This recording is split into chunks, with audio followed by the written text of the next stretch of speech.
Jesus Christ, I look like a fuckboy. Ah, that's better. Hey there guys, how's it going? OIHighRoller here once again, bringing you some more Sakura Spirit and, yeah, sorry for that little intro video there. I, kinda had to fix something. Hence the beanie. But anyway, getting back into the story here. In the girl's hand was some kind of snack. It reminded me of the chocolate-coated bananas we had back home, which would explain why it hadn't taken her long to get her food. God damn it, there I go smacking shit again. However, the way she was eating it immediately set off alarm bells in my head. Yeah, she's licking off all the cream and dirty, dirty thoughts. This is so good.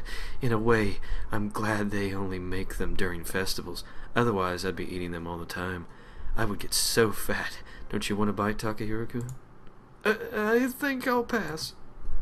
Oh, okay. More for me to gobble up then. I love the textures too.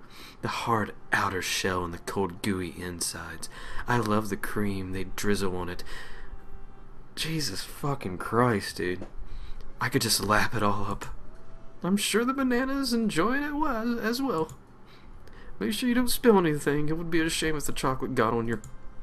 I shook my head and averted my eyes mainly because I knew something was bound to happen given my luck. Considering the Grand Canyon lurking beneath her clothes, I doubted... The fucking Grand Canyon underneath her clothes. Okay, then, I've never heard that before. I doubted my mind would be able to endure the sight. Oops, thank you, I nearly dropped some already. She's fucking teasing him. I think I'm beginning to understand why Buddhist monks spend their time under a waterfall. It's okay. I caught it with my fingers. Are you sure you don't want to bite, Takahiro-kun? You can have this on my fingers if you want. Fucking God. I'm gonna have to age restrict this video. I think I'll...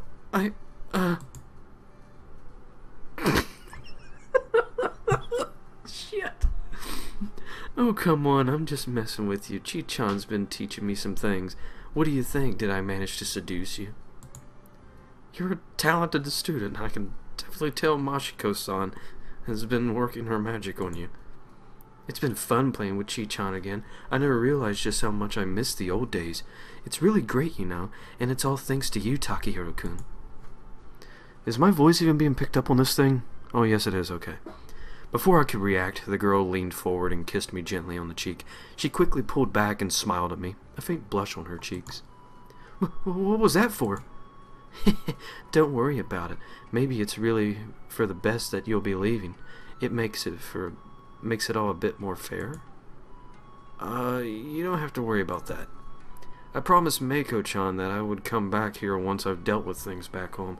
And since a real man doesn't break his promises, you're going to be stuck with me again soon enough. Really? I'm glad to hear that. You've done a lot for this village. I would hate to see you go. Oh, right. Siri, the, shrine spirit. She mentioned something earlier today. Oh? Was that the thing you wanted to talk to us about? Fuck. Yeah, she basically said something both you and Mio-san need to hear. However, before I could continue, it appeared I had been too late. Mio had finally caught up with us, depressed and angry with herself for spending almost a month's worth of wages on a silly game, but before she could speak, the village elder rushed up to us. Tsukino Dono, Narunomi-chan, are you alright? The three of us glanced at each other, a bit surprised by the arrival of the village elder, who came running towards us, panting heavily. It's the spirits! They are throwing a tantrum near the bonfire! At this rate, they will ruin the festival. Spirits? This was what I needed to talk to you about. We need to stop them before they can cause any more trouble. Elder-sama, I need you to find Meiko and Mashiko. I will look for them right away. So he's just going to fucking wander through the woods. He's just going to go running through the fucking woods to that old mansion, and he's just... I don't fucking know. I really don't. I will look for them right away. Tsukino Dono. Narunomi-chan, your weapons have been prepared for you. Here, hold on, I'm going to move my microphone forward. So, yeah. Jump cut! It wasn't long before we reached the village plaza. As luck would have it, we arrived just as the two other girls got there. In the center, The bonfire had been put out, and climbing up the support beams were 4 strange shapes. I recognized one of them as the slime girl's Sakura, but the other 3 were unrecognizable. What's going on? Did you come to ruin the festival? You're the meanie pants from before. Oh, fuck, there's 4 of them now. Shit. Ah, so he's the human who made Mashiko-chan and Mako-chan betray us. It's their own fault. That's right, those wicked humans didn't invite us to their party. That was really mean of them. We did not betray anyone. The ones causing the trouble are you 4. We are simply trying to get along with the humans, to work together. All you do is cause trouble. You were not invited because you cannot be trusted. You have ruined our bonfire, terrorized our people, and upset the proceedings. All because you felt you had been snubbed. All because of your own actions. You have no one to blame for this but yourselves. Ah, it's the monkey girl with the sharp stick. Look who's talking. It's the slime girl with the stupid face. The fuck? That could have been better, but I applaud you for your effort, Mio-chan. Nice work. Mako-chan, do you remember the spells we found the other day? The ones in your book? I think so. The ones like the one I did before? It worries me that I know exactly what that girl is referring to. Do you think you can do both of them? I know it's difficult, but I believe in you. I know you can do it. Yeah, go, Mako-chan. Do you really think I would fall for the same trick? Ha! Sisters, we should show them why we are undefeated. As the sisters darted towards us, Mako unleashed her first spell. The glowing light billowed up from her hands and shot forwards. The spell struck the yellow girl on the head, but seemed to have no effect. As they got closer, Sakura shifted to the front, and the twin blades of Narumi and Mio struck, slicing through her body without any effort. I managed to duck as a large ball of pink slime shot past me. As soon as I was back on my feet, I barged into one of the other slime girls. Surprisingly enough, she turned out to have quite a lot of mass. Magic can't hurt Suki, and physical attacks can't hurt me.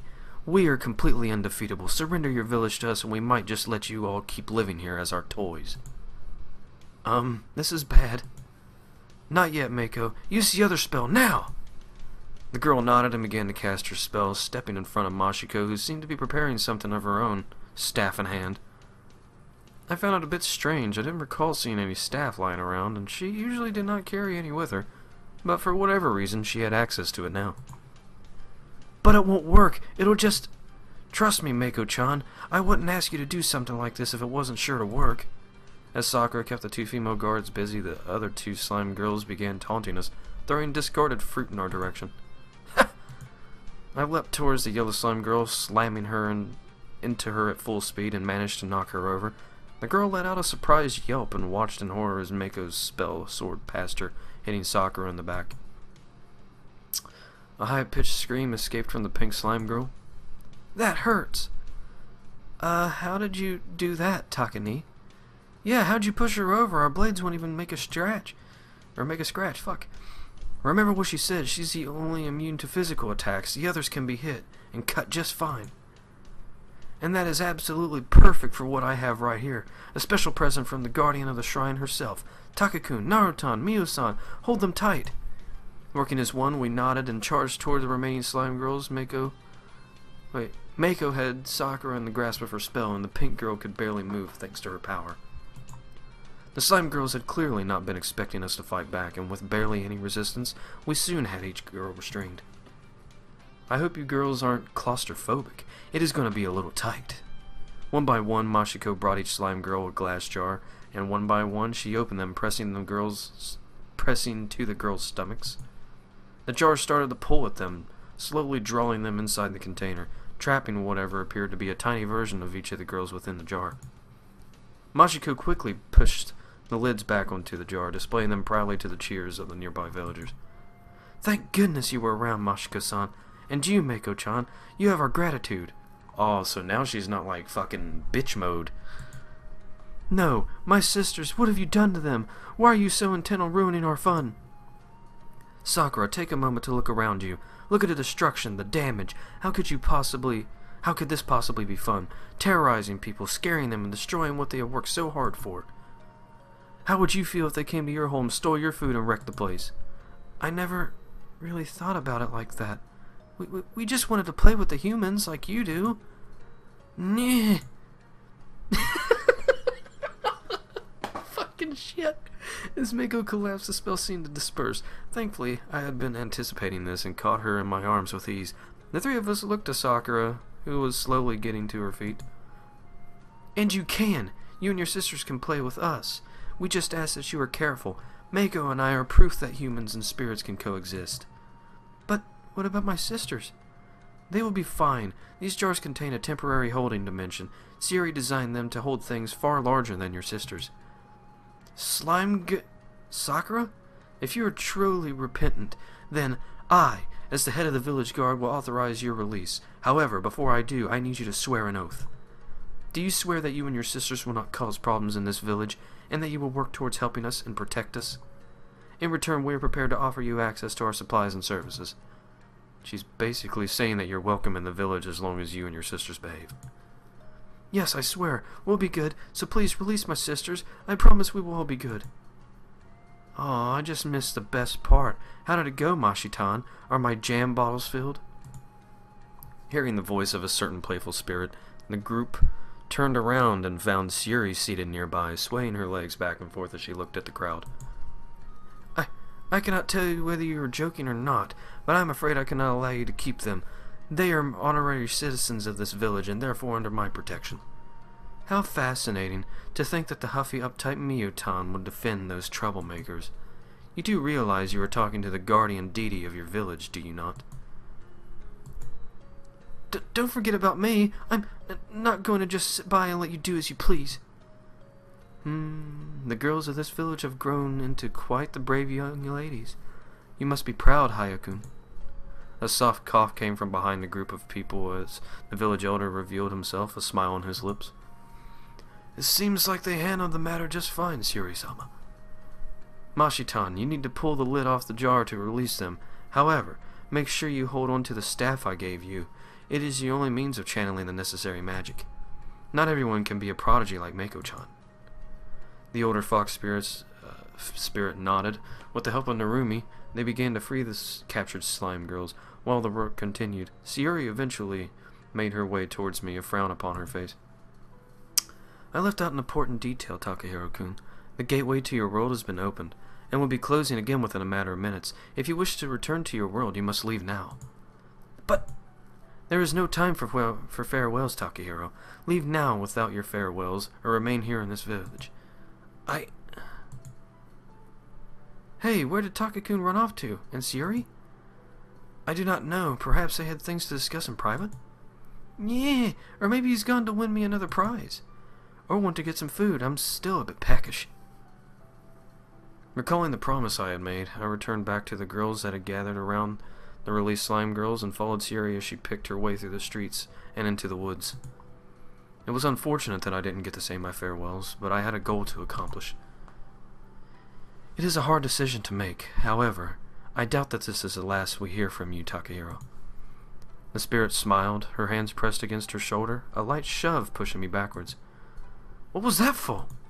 Interrupted by sudden dizziness, the last thing I heard was the spirit's amused whisper. Good luck. You're going to need it.